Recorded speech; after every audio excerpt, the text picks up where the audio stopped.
ujian. Abdi kepada hambaku bi habibataihi dengan dua kekasihnya, maksudnya dua matanya. Fasobaro. Kemudian dia bersabar. Awatuhu minhumal jannah. Awatuhu maka aku akan menggantinya dengan keduanya itu, dua kesayangannya tadi itu, jannah surga. Yuridu yang dimaksud dengan habibataihi itu ainaihi, dua matanya. Jadi orang yang diuji oleh Allah SWT di dunia, ya, ujiannya kan macam-macam. Tapi kalau ujian itu menimpa matanya, jadi orang buta itu punya keutamaan. Kalau sabar, dia seakan-akan ahli surga yang berjalan di muka bumi. Kuncinya ya sabar. Ya di sini idza talaitu abdi bihabbatai fasabar. Diuji dengan dua kesayangannya, ini matanya, terus sabar. Ini nggak ngeluh. Terus tidak jadi komoditi, terus buat ngemis dan sebagainya, jangan. Ya sabar, ya. Yang bisa dikerjakan apa? Nah, banyak sahabat yang juga mengalami kebutaan. Sahabat yang matanya buta itu salah satunya adalah Abdullah bin Umi Maktum. Beliau muazin Rasul. Ya, beliau muazin Rasul. Kemudian sahabat yang lain awalnya tidak buta, tapi di akhir hayatnya buta. Itu adalah sahabat Ibnu Abbas. Ya, Ibnu Abbas radhiyallahu anhu. Itu beliau mengalami itu. Sama satu lagi Amr Sa'ad bin Abi Waqqas. Ya, Sa'ad bin Abi Waqqas itu penakluk Persia. Ya, beliau panglima perang Qadisiyah yang menaklukkan Persia. Itu akhir hayatnya buta juga. Ya, jadi jangan diartikan buta itu, wah ini dikutuk Allah, ini begini azab, dan jangan. Ya itu justru malah ya banyak sahabat yang tadi itu matanya diambil oleh Allah penglihatannya gitu ya, dan sabar, dan keduanya radhiyallahu, dan apa namanya, mereka-mereka ini radhiyallahu anhum. Orang-orang yang diridhoi Allah. Jadi kalau diridhoi Allah terus nggak buta gitu, nggak begitu. Wah ini buta karena dikutuk oleh Allah karena matanya pernah ini itu dan sebagainya. Jangan memvonis orang. Sama halnya dengan kemarin kita juga sudah bahas tentang musibah gitu ya, orang terkena tenggelam, tsunami dan sebagainya. Ya kalau kemarin terakhir taun. Ya kita bahas taun kan yang terakhir, ayat apa, hadis yang terakhir. Taun itu azab. Tapi khusus orang yang beriman itu adalah rahmat. Gitu ya. Yang mati karena taun, walaupun itu azab, tapi kalau dia beriman, matinya mati syahid. Nah, itu kan makanya kita kalau ada satu daerah kena bencana jangan divonis. Ya, yang mati di situ bisa aja semuanya syahid, bisa. Ya. Karena tidak ada yang pernah tahu Allah itu sedang murka atau Allah itu sedang menguji. Karena wujud kemurkaan dan ujian itu ya sama. Ini disebutkan Allah kata dengan idza ibtalaitu, apabila aku, ini kan hadis qudsi. Hadis qudsi itu Allah yang berfirman, apabila aku menguji gitu ya. Ini ujian Allah. Wujudnya buta. Tapi apakah tidak ada orang yang buta karena melakukan maksiat? Ya ada juga.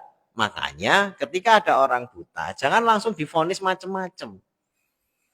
Buat orang tertentu itu azab bisa jadi. Tapi buat orang tertentu yang lain itu merupakan jaminan surga dia, gitu ya. Sehingga kita jangan tadi itu ikut campur, ikut-ikutan vonis gitu ya. Nah itu karena kita tidak pernah tahu hakikatnya. Yang jelas orang buta karena memiliki keterbatasan ya harus dibantu. Ya, hak kita itu hanya apa, kewajiban kita itu membantu, bukan memvonis. Wah ini buta, nah ini nggak usah dibantu, ini jangan. Orang justru kita itu kalau ada orang beriman, ya kesusahan dan sebagainya harus dibantu, apalagi memiliki keterbatasan. Ya, keterbatasan tidak hanya buta ya, keterbatasan itu mungkin cacat yang lain atau mungkin hal-hal yang sekiranya dia tidak mampu, kalau kita mampu kita bantu. Hadis berikutnya, hadis nomor 11. Wa an Atha ibni Abi Robah, qala, beliau berkata, Qala li Ibnu Abbas radhiyallahu anhuma, berkata kepadaku Ibnu Abbas radhiyallahu anhuma, ala urika imro'atan, ala maukah gitu, atau tidakkah urika aku tunjukkan padamu imro'atan seorang wanita min ahlil jannah dari penduduk surga. Wah, ini sahabat Ibnu Abbas nawari seseorang, mau saya tunjukkan wanita ahli surga gitu ya. Fakultu bala, aku berkata baik ya.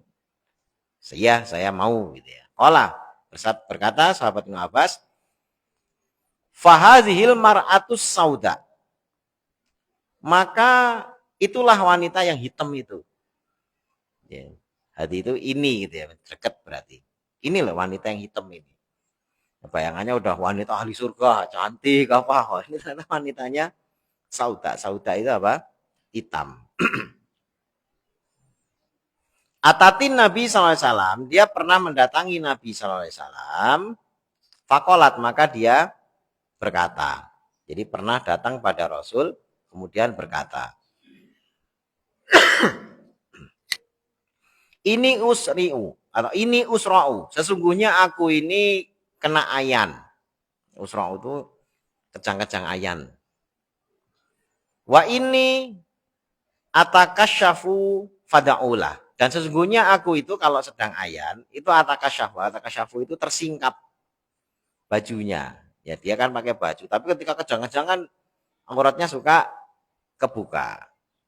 Jadi ini konsul pada Nabi. Saya itu kena ayan. Dan kalau sudah lagi kambuh ayannya, aurat terbuka itu nggak sadar. Fada'ulah, maka doakan saya kepada Allah. Jadi minta doa kepada siapa? Rasulullah. Faqolali. Fada'ullaha ta'ala li. Maka doakanlah kepada Allah Ta'ala untukku. Qala, bersabda Rasul. In syi'ti, jika engkau mau, sobarti, engkau sabar. Artinya, kalau mau, kamu sabar aja udah, tetap ayanan gitu ya. Tetap ayan, tetap seperti ya sekarang, nggak usah disembuhkan. Kalau mau sabar, ya. Walakil jannah, dan buatmu surga. Jadi Nabi nawari. Jika kamu mau, kamu sabar saja, maka buatmu surga. Wa in syi'ti, dan jika kamu mau, da'autullah ta'ala, aku akan mendoakan kepada Allah. Ya, ini sabda Nabi. Da'autullah ta'ala ayu afiyaka, agar menyembuhkan kamu. Ayu afiyaki, ya. Ayu afiyaki, agar menyembuhkan kiki kamu perempuan. Jadi ini tawarannya Nabi dua. Kalau mau sembuh, ya didoakan. Pasti sembuhnya doanya Nabi gitu ya. Yang jadi tabibnya ini kan Nabi. Ya, Nabi manjur. Ya doa, sekali doa ya selesai. Tapi kalau mau, ini tawaran yang pertama, malah ditawari pertama itu, kalau kamu mau tetap ayanan enggak apa-apa. Tak jamin nanti di hadapan Allah surga. Gitu ya. Nah, kemudian fakolat. Si wanita tadi itu berkata, asbiru, saya milih sabar. Jadi asbiru, dia milih sabar aja. Artinya apa? Enggak jadi didoakan sembuh. Ini ada dua pilihan, sabar saja tapi dijamin surga gitu ya. Atau dia disembuhkan gitu ya. Ya udah doakan disembuhkan. Tapi ternyata dia milih sabar. Fakolat, maka berkata wanita itu, ini angkasyafu. Sesungguhnya aku itu tersingkap. Ya, masalahnya itu adalah kalau lagi kambuh itu tersingkap ya Rasul. Fada'ullah ala atakasyafu. Maka cukup didoakan yang bagian tersingkap saja. Maksudnya kalau pas kambuh, dijaga oleh Allah agar kainnya itu tidak tersingkap. Oh, ini doanya masih minta, gitu ya. Tapi sekedar tidak minta disembuhkan, hanya kalau pas lagi kambuh, karena dia malu kalau auratnya terbuka dan nanti takutnya jadi fitnah, minta Allah menjaga auratnya agar ketika kambuh tidak terbuka. Fada'alaha, maka Rasulullah SAW mendoakan untuknya. Tapi mendoakan hanya untuk masalah tersingkapnya itu. Mutafakun alaih, hadis ini disiriwayatkan oleh Imam Bukhari dan Muslim. Ini wanita luar biasa. Ya, makanya kenapa Ibnu Abbas itu ketika ketemu ini wanita ahli surga. Ya, dia sekali lagi penduduk surga yang masih berjalan di bumi. Kenapa? Karena ketika ditawari sembuh dan ditawari sakit dengan jaminan dari Rasul, kalau masih sakit tak jamin surga, dia milih tetap sakit. Ya, dari sini ulama mengambil kesimpulan berobat itu mubah. Ya, berobat itu tidak wajib. Berobat itu apa? Mubah. Hukumnya mubah. Mubah itu boleh. Ya. Nah, nanti tergantung situasinya. Kalau dia dengan tidak berobat, banyak ngeluh, caci maki, terus malah jadi beban dan lain sebagainya, maka berobat bagi dia itu malah justru dianjurkan. Walaupun hukum asal, ini saya katakan hukum asal. Hukum asalnya itu mubah. Ya, hukum asalnya itu mubah. Karena untuk situasi masing-masing orang itu beda-beda. Enggak berobat sekali masuk angin aja itu udah ngeluhnya kemana-mana. Wah, itu mending berobat kalau kayak gitu-gitu. Daripada dosanya besar, ya ngeluh caci maki ini, caci maki itu, lah mulutnya caci maki ini kan mending dijaga dengan cara apa? Ya disembuhkan aja penyakitnya daripada kalau sakit caci maki ke sana kemari. Ya. Tapi kalau seperti wanita ini dia memilih sabar, ya boleh saja. Artinya dia sebenarnya untuk sembuh itu bisa. Ya, untuk sembuh itu bisa. Kadang-kadang kan ada orang dengan catatan jangan masalah putus asa loh ya. Ada orang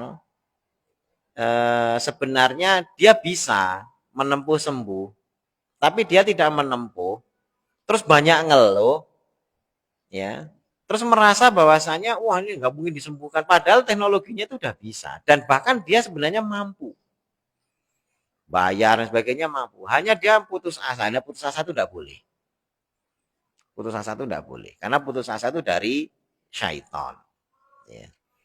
Jadi kalau misalnya sudah mau berobat, berobat sungguh-sungguh, tapi kalau tidak sabar. Itu pilihan yang ditawarkan oleh Rasulullah. Nah, ini juga terkait sama orang tidak berobat itu kan banyak faktor. Bisa ya karena jauh dari fasilitas kesehatan. Sehingga kita nggak mungkin mengatakan ulama fikih ya, mengatakan berobat wajib. Waduh, sakit, demam berdarah, di puncak gunung mau ke sana kemari nggak ada orang mati di situ terus matinya dalam keadaan dosa, ya kan nggak begitu, ya nggak begitu. Kalau dihukumi wajib akhirnya jadi begitu, makanya berobat itu tidak wajib. Dia karena kesusahan dan lain sebagainya jauh, ya kemudian dia ya sudahlah bersabar ya Allah, ya mudah-mudahan nanti ada apakah orang datang atau yang menolong, yang bisa dilakukan apa misalnya di situ udah obat turun panas atau apa diminum dan sebagainya yang mudah-mudahan sembuh. Tapi kalau enggak, selama dia sabar itu jalan untuk mendapatkan maghfirah dan juga ampunan pahala dari Allah. Tapi kalau wajib, wah itu jadi beban. Kalau enggak berobat dosa misalnya, itu enggak ada seperti itu.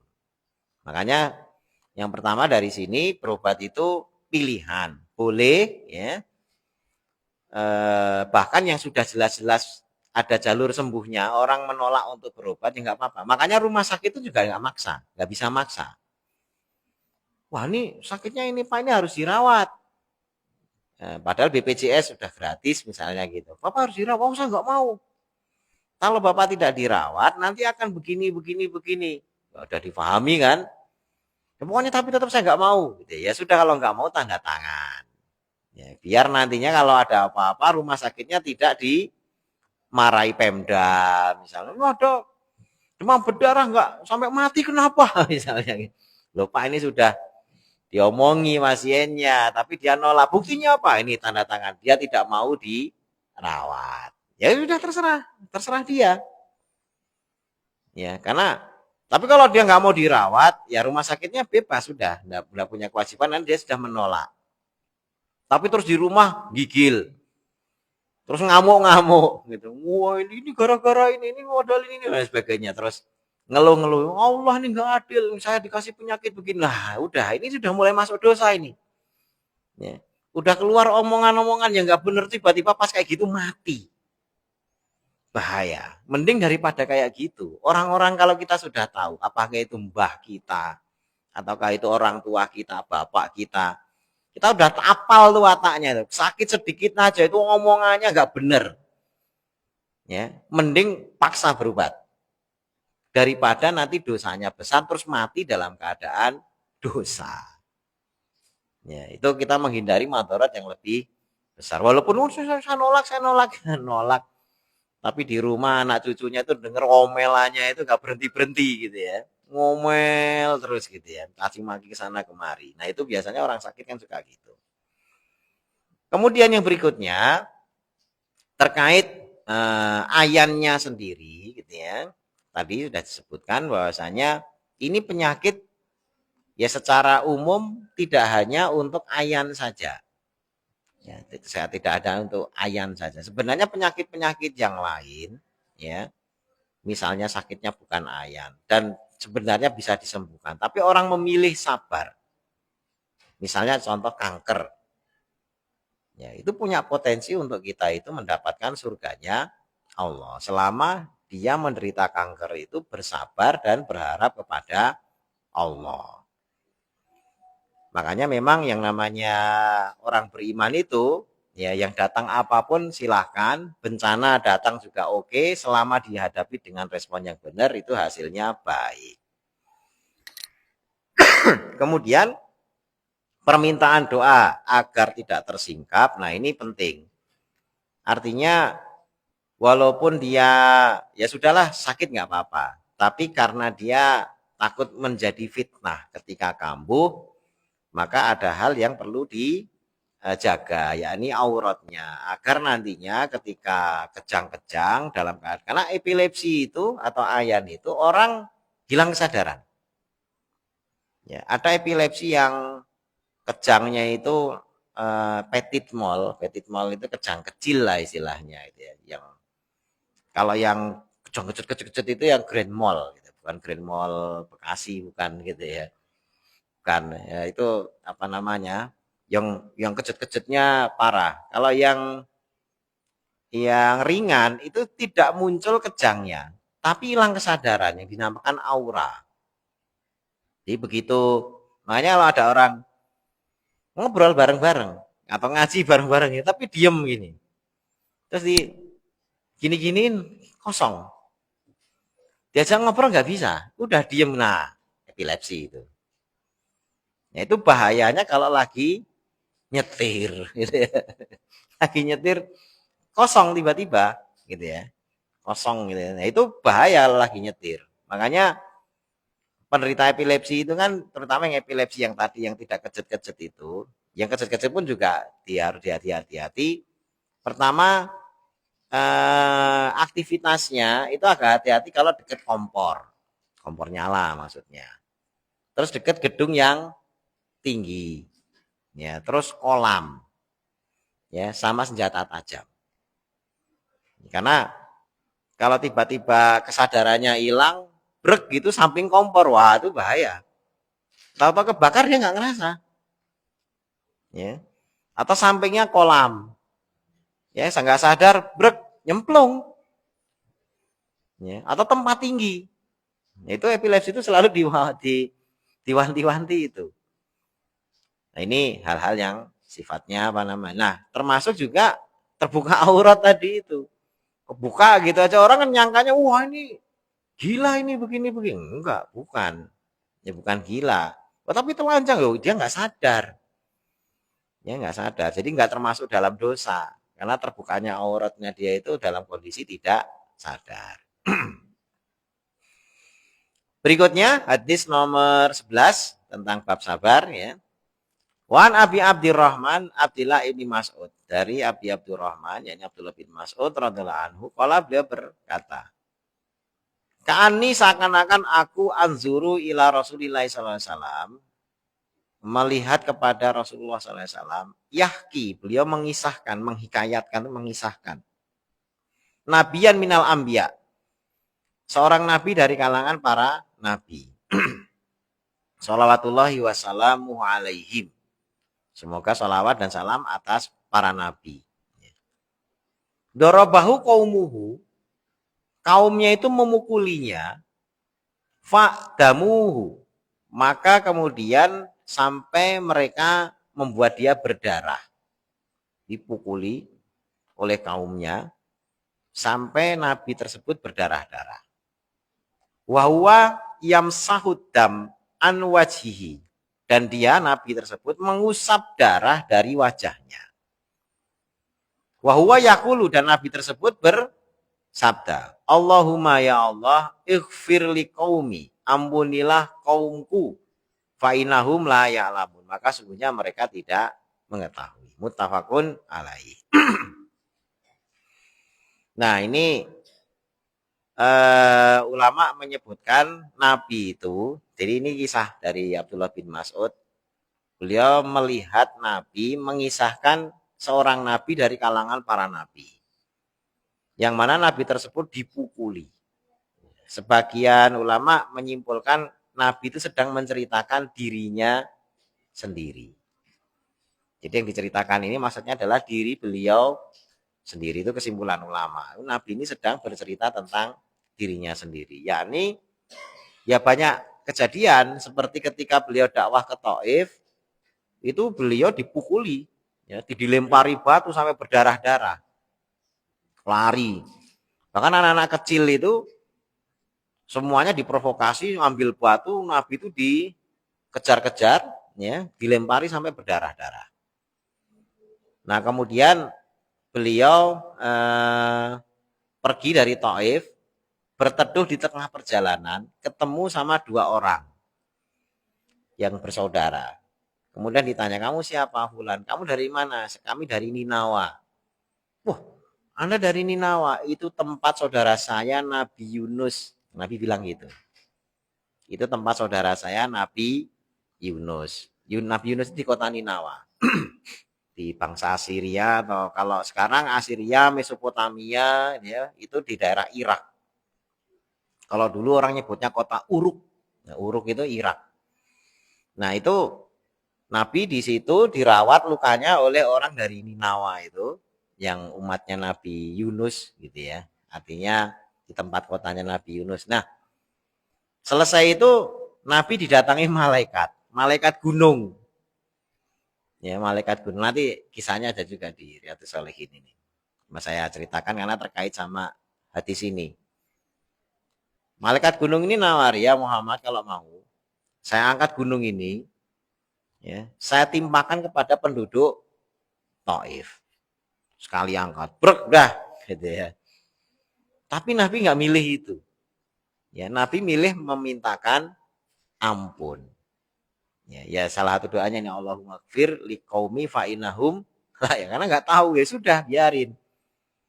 Nah, jawaban Nabi itu bagus banget pada malaikat itu. Jadi malaikat saja, malaikat itu kan nggak punya emosi. Lihat Nabi dilukai itu ikut emosi gitu. Jadi yang malah nawari ngangkat gunung itu malaikatnya. Ya, Nabi malah, oh jangan, jangan. Kenapa? Saya berharap walaupun saat ini mereka satu kota Thaif itu, ya, itu semuanya adalah orang-orang kafir yang menolak, bahkan nabinya aja dilempari. Tapi saya berharap yang masih ada di tulang sulbi mereka, yakni yang belum lahir, ya, yang masih maaf wujudnya masih sperma, gitu ya, itu didoakan Nabi. Saya berharap yang masih jadi nggak jelas wujudnya, kecebong-kecebong itu, ya, itu didoakan mendapatkan hidayah. Saya berharap mereka yang dapat hidayah. Dan itu betul. Itu betul, artinya udah nggak jadi, malaikat mau ngangkat gunung dia udah sabar. Itu malaikat aja dia dididik sabar. Gitu. Karena malaikatnya mau ngamuk. Gitu. Nah, dari kota Thaif itu, ya, dari kota Thaif itu lahirlah ada seorang pemuda, ya, yang pemuda ini menjadi penakluk India, ya. Nah, Islamnya Indonesia itu dari mana? India. Itu kalau kota Taif itu dulu malaikatnya dituruti, udahlah amblekin aja itu udah. Mungkin Indonesia masih kafir saat ini. Gitu ya. Karena sebab Islam datang ke sini dari India, dan yang menaklukkan India itu orang dari Taif, anak keturunan kaum yang ngelempari Nabi itu. Tapi karena kesabaran Nabi, ya, itu didoakan hidayah. Jadi doakan hidayah, Allah ampuni mereka, beri petunjuk ya, yang masih di tulang sulbinya itu mudah-mudahan mendapatkan hidayah. Dan ternyata betul menaklukkan. Dia mendirikan di India itu dinasti Moghul kalau nggak salah. Nah, dinasti Moghul. Nah, itulah yang nantinya daerah Asia, Indonesia apa itu dapat Islam dari sana. Ya, termasuk kita-kita ini. Artinya panjang sejarah Islam kita itu panjang. Kalau ditarik itu lurus terus, ya sampai Nabi juga. Artinya kita ini ada memeluk agama Islam bersyahadat ya karena kesabaran Nabi. Coba kalau nabinya ngamuan gitu ya. Ya sebagian menyebutkan seperti Nabi Nuh gitu kan, ya Allah hancurkan semuanya. Tapi kan sudah melalui fase panjang Nabi Nuh itu. Tapi tipe Nabi Nuh itu selalu diceritakan karena memang beliau yang mendoakan agar kaumnya itu dibinasakan semuanya. Ya itu kisah Nabi Nuh itu doanya pun termaktub dalam Al-Quran. Direkam sama Allah. Ini untuk menunjukkan ini loh ada Nabi mendoakan bencana untuk kaumnya semuanya. Jadi waqala Nuh ya Rabbi la tazar alal ardi minal kafirina dayyara. Ya Allah, jangan kau sisakan orang kafir itu tinggal di muka bumi. Nah, itu doanya gitu. Jangan sisakan. Innahum jika mereka itu masih tinggal, innaka intadzarhum. Jika adalah mereka itu masih tinggal, kau biarkan ya Allah, mereka itu walayalidu ila fajiron kafaro. Tidaklah beranak kecuali anaknya nanti itu adalah orang-orang fajir dan orang-orang kafir lagi. Ya, innaka intadzarhum yudillu ibadaka walayalidu ila fajiron kafaro. Jadi kalau mereka itu masih hidup ya Allah, paling nanti anaknya juga anak-anak yang kafir-kafir dan menyesatkan orang banyak. Makanya basmi ya Allah. Itu doanya Nabi Yunus. Nabi Muhammad beda.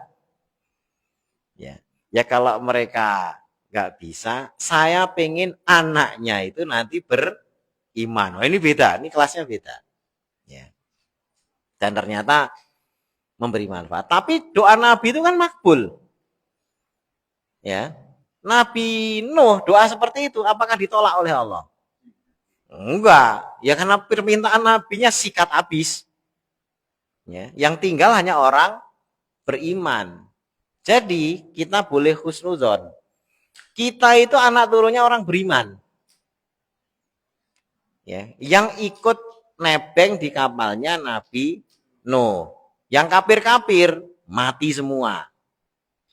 Ya, yang kafir-kafir sudah mati semua. Makanya Allah itu di surat Al-Isra itu ketika negur Bani Israel yang senang berbuat rusak, itu ditegur dengan sebutan lembut. Ya, dengan sebutan lembut. Ketika nyebut ya sebenarnya untuk kita semua gitu ya. Wahai orang yang keturunan dari anaknya orang yang selamat dari kapalnya Nabi Nuh. Jadi selamat ikut kapalnya Nabi Nuh. Zuriyataman hamal nama anu, itu ayat kedua itu. Surat Al-Isra. Ya, surat Isra ayat yang kedua. Zuriyataman hamal, wahai keturunan orang yang kami selamatkan di kapalnya Nabi. Jadi kita ini diseru oleh Allah dengan sentuhan lembut.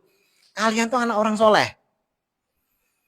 Ya, karena kalau nggak ada generasi yang dibinasakan begitu itu nanti jangan-jangan kamu turunan Habil apa Kobil nih, gitu ya. Ya kan? Ada anaknya Nabi Adam yang dua itu ada yang soleh, ada yang enggak. Wah ini kamu anaknya gini mu jangan-jangan turunan si apa namanya si Kobil gitu ya, yang jahat kan si Kobil gitu. Wah ini cucunya Nabi Adam yang Kobil ini, enggak, cucunya Nabi Adam yang Kobil itu udah mati semuanya yang di kapal Nabi apa yang banjir Nabi Nuh itu. Yang ada itu tinggal orang-orang yang soleh-solehnya saja. Jadi kita tuh keturunan orang soleh gitu ya, yang jahat-jahat itu udah tenggelam gitu. Tapi ya namanya manusia gitu ya. Dari tulang sulbinya orang kafir yang melempari Nabi sampai berdarah, itu lahir generasi yang soleh. Tapi bisa juga dari orang soleh lahir generasi yang jahat. Nabi Nuh saja anaknya juga nggak beres. Nabi siapa lagi satu lagi? Nabi Lut, ya, istrinya, ya, istrinya Nabi Nuh juga sama, istrinya juga. Ya itu ya nggak benar, ya berkhianat kepada suaminya. Makanya kadang-kadang orang baik anaknya, ya itu karena pilihan masing-masing. Faman sya'a fal yu'min, waman sya'a fal yakfur. Yang mau ya silahkan beriman, yang mau ya silahkan kafir. Semua bebas memilih, tapi tidak bebas kena akibat terhadap pilihannya. Jadi kita itu bebas memilih, tapi tidak bebas menanggung akibat. Nah, ini ada racun, ini ada nasi goreng. Ya. Silakan bebas milih, gitu kan.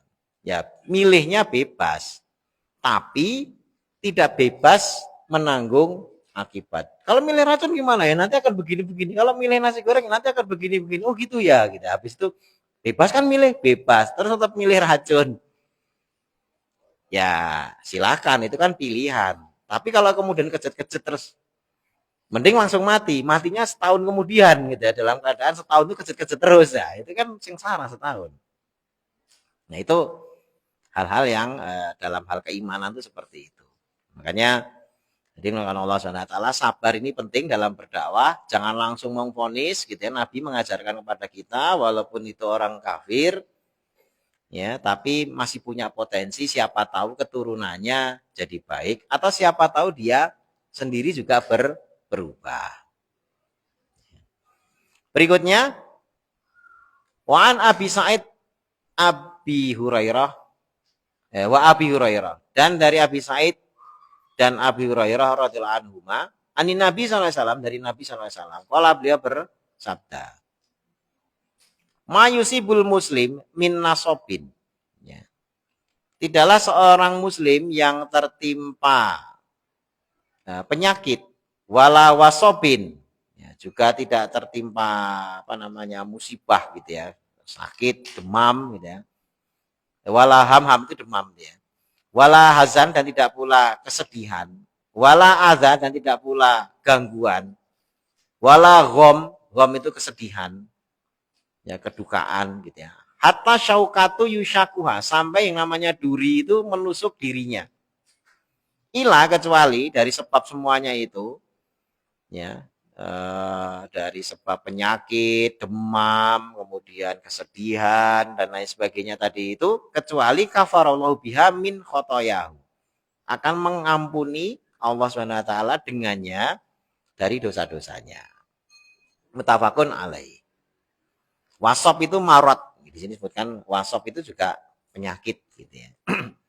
Nah, jadi orang beriman itu makanya sekali lagi bukan masalah apa yang datang itu digunakan sebagai penentu baik tidaknya. Orang dapat duit mesti baik. Enggak, orang beriman bukan itu standarnya.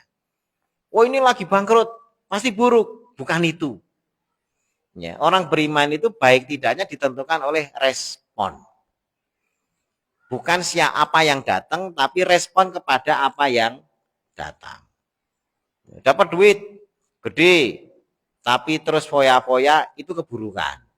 Sehingga duit itu walaupun wujudnya duit itu adalah keburukan. Dapat musibah, tapi sabar, ya itu malah justru kebaikan. Ada ini satu kisah gitu ya. Ada orang tuh disakiti sampai benar-benar sakit hati. Sampai akhirnya dia terobsesi sama orang yang nyakiti dia itu. Saya harus menunjukkan bahwasanya saya bisa balas. Akhirnya kerja keras ini apa agar bisa balas. Sampai akhirnya sukses.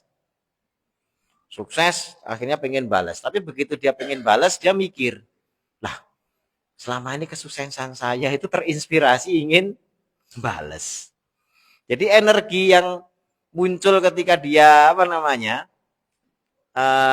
berkarya, akhirnya dia sukses, mengalahkan rasa malu, mengalahkan ini kan karena sakit hati pengen bales orang itu. Tapi begitu mau bales, sayang ya, seharusnya saya kerja keras, memang harus kerja keras, bukan masalah mau bales keburukan orang. Tapi ya sudah terlanjur ya, dia sudah kaya dan sebagainya, ya sudahlah. Begitu dia sukses mau balas, udah nggak perlu dibalas. Terlalu mulia saya melakukan pembalasan kepada orang yang seperti itu. Nah itu akhirnya nggak jadi bales gitu ya. Tapi dia hanya mengambil pelajarannya, mengambil pelajaran bahwasanya kalau dia tidak dihina-hina seperti itu, belum tentu punya semangat untuk bertahan hidup. Tapi karena selalu dihina, dihina, itu kan, dia punya semangat. Kadang-kadang, siapa tahu, kita nggak tahu ya. Allah itu mendatangkan entah dihina orang, entah dilecehkan orang, terus kita jadi tersinggung, marah, akhirnya semangat kerja dan sebagainya. Siapa tahu sebenarnya teguran buat kita agar kita itu bisa menjadi orang yang lebih baik. Karena kadang-kadang teguran itu ya bisa sesuatu yang halus, tapi orang-orang tertentu kadang-kadang tegurannya harus keras. Ya, penyakit itu kan suka gitu. Ada yang memang obatnya itu obat yang dosis rendah, tapi juga ada obat-obatan yang perlu diberikan dalam dosis tinggi karena penyakitnya sudah parah. Datang ke dokter, oh rawat jalan aja pak, nggak usah rawat inap. Wah, kasih obatnya yang ringan aja. Tapi kalau yang udah rawat inap, berarti serius. Nah, dunia juga dengan karakter. Ya, makanya ini kan bab sabar dan sebagainya. Karakter orang itu kadang-kadang susah dikasih tahu, merasa benar sendiri, ya kemudian banyak sifat-sifat buruk. Nah kadang-kadang Allah memperbaikinya itu melalui tangan-tangan orang lain yang didatangkan kepada kita. Ya, tiba-tiba diledek orang, diserempet mobilnya, di ini dan lain sebagainya. Mau nggak mau kan dia, wah ini uring-uringan ini dan sebagainya. Tapi kalau dia sadar, sebenarnya itu semua dikirimnya adalah memperbaiki dirinya. Sehingga orang beriman itu ketika loh kok saya bertubi-tubi dikasih ini ya, berpikirnya adalah oh Allah sedang mau memperbaiki diri saya. Istilahnya lagi sedang dandan body. Ya. Kalau dandan body mobil itu kan pukuli semua ininya. Bueng-bueng gitu ya, yang penyok-penyok di ini gitu ya, baru di apa namanya amplas. Dan body bukan malah misalnya lukanya bodinya itu yang penyok dikit, bukan malah oh yang ini aja, enggak. Kalau mau dandan body itu sekalian gitu ya, lecetnya mungkin cuma titik-titik tertentu ya. Kalau yang mau sempurna, mau bener-bener jadi bagus bener, cat ganti semua dari sejak awal, di amplas, di ini, cat semuanya warna ini mulusnya sama, tidak belang-belang gitu ya. Nah itu kalau mau serius gitu. Nah, itu kalau orang yang paham ya, bahwasanya dia dirinya sedang diperbaiki oleh Allah. Tapi kalau orang yang nggak paham, kok kena musibah terus ya? Ini gara-gara si Fulan, ini gara-gara ini istri saya, ini gara-gara anak saya, ini gara-gara tetangga saya. Jadi yang tidak pernah dituding salah itu adalah dirinya. Itu ciri khas karakter orang yang nggak pernah mau ngoreksi itu gitu. Jadi yang dikoreksi mesti orang lain. Ya, padahal sebenarnya kenapa kok musibah datang bertubi-tubi itu sebenarnya ya dirinya. Makanya alangkah lebih baik ketika kayak ada musibah dan sebagainya, ya Allah ini kelemahan saya, kesalahan saya. Nah, mudah-mudahan dengan seperti itu tuh respon yang paling bagus. Yang itu Allah akan bantu itu. Allah akan bantu. Oh ini benar, orang sudah sadar ini. Ya karena itu dikasih beban yang berat. Kalau dia sudah menyadari beban seberat apapun, karena sudah menyadari, Allah akan bantu. Karena Allah yakin, ya, hamba itu yakin bahwasanya dia yang salah. Beban mungkin beratnya 1000. Allah tahu hamba tersebut hanya mampu 100. Tapi dihitung-hitung kok bebannya 1000. Kalau orang yang optimis, ya Allah beban ini terlalu berat. Tapi saya yakin engkau adalah zat yang tidak akan memberikan ujian melampaui kemampuan hamba. Tapi memang ditunjukkan seperti 1.000 yang datang. Padahal kita tuh punya semua 100. Kalau orang yang suka nyala-nyalain orang, saya nggak mampu ini dan sebagainya. Tapi kalau orang yang yakin bahwasanya Allah itu tidak akan membiarkan dia, ya Allah saya terima ujian ini, walaupun 1.000, walaupun kemampuan saya cuma 100, karena saya yakin yang 900 pasti engkau angkat. Nah, itu harus punya keyakinan seperti itu. Nah, baru benar-benar dijalani gitu ya, yang menjadi wilayah kita yang 100 itu kita maksimal, insya Allah yang 900 itu diberesi sama Allah. Itu hukum pastinya, cuma jalaninya mesti berat gitu ya. Nah, mudah-mudahan Allah SWT kuatkan kita, berikan kemudahan dan juga kesabaran dalam hati kita untuk menjalani semua ujiannya. Allahumma amin. Demikian kita akhiri sekian, kita tutup doa kafaraah majelis. Subhanakallahumma bihamdika asyhadu an la ilaha illa anta astaghfiruka wa atubu ilaik. Assalamualaikum warahmatullahi wabarakatuh.